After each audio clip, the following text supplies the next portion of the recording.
Show. This is the In the Pit segment, and we're back at IPD to talk about one of their staple products, Sway Bars. Now here with Rob and Chris from IPD and Rally Tech combined.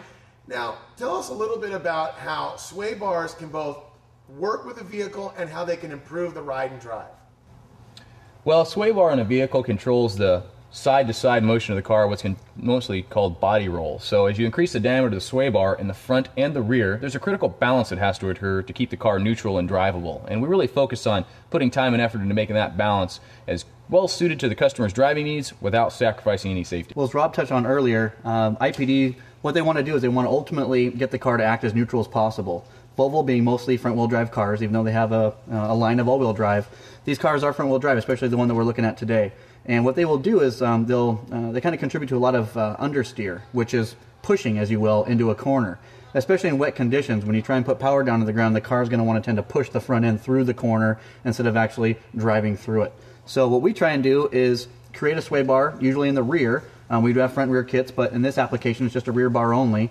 Will actually help create a little bit more oversteer. We'll make the car more neutral when driving through a corner. So we have a number of kits from your daily driver, performance enthusiast, to our track spec kits for the hardcore, out there on the track on the weekends doing some track events. So we can tailor the bars to whatever that particular user needs. That's why our customer service team is really great at working with our customers when they call. We really dive in and asking them questions on what they want to obtain with their vehicle. We have sway bars that are for the moms that are driving back and forth to the grocery store that aren't going to complain about the rigidity of driving around town, but it's going to help them when they have to maybe step on the brake at a hard time or a hard maneuver.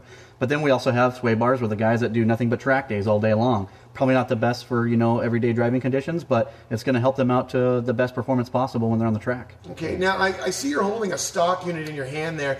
You have already installed the performance unit in this car. Mm-hmm. Tell us about the differences and what the advantages of those are. Go ahead.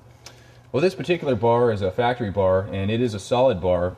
Many of the bars that you'll see from the factory are actually hollow, so you might buy an aftermarket upgraded bar, and it'll be the same diameter, but come to find out, the factory bar is hollow. So you'll see that a lot. The materials we use are superior. We use a 4140 chromoly steel, the best spring steel that's available for this type of application.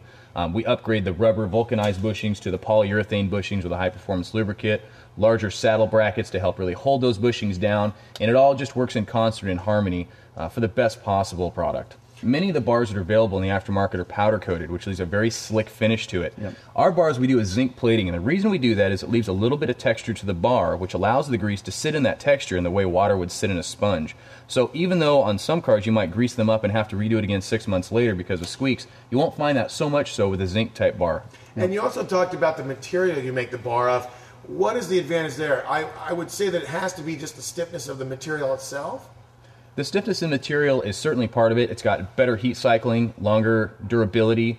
You're going to find that the torsional twist in it's more linear. As you twist it, it has a consistent feedback, where some bars, as you twist them, they actually get tighter the more you twist them, so you don't get that linear response to the vehicle. All of our sway bar kits are catered to each Volvo. We've done R&D, Rob including, has set up sway bars that work for every application, whether it's for the mom or pop that wants to drive to the grocery store and wants an everyday driving car, or the guy that really wants to take that car to a track day or an autocross.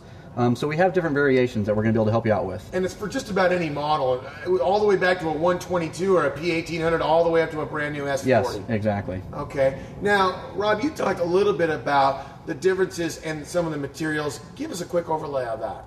Well, some of the bars that we sell will come zinc plated, which we showed here, and some of them will come powder coated as well. And I know that that's been an issue with squeaking. So one of the ways that we resolve that is with a bushing that has grooves in it to accept grease and hold it in there like a pocket to release it over time to make sure that bar stays quiet. So regardless of which bar kit you have, you might see a zinc bar, you might see a powder coated bar, but we'll have the appropriate parts to make sure those are going to be good longevity. Okay, now you guys can do all the installations here, and you even kind of do some nice, I would call it workshops, to actually have people come in. Now I know that not everybody wants customers standing under a car that's up on a hoist, but you can almost give a tutorial about what you're doing to their vehicles so they're educated as well as safer or even enjoying better handling. Yeah, that's something that we're going to be offering here in the near future, is I'm actually doing workshops so people can have a better understanding of what they're buying for their vehicle and what's going to happen when they're on the road.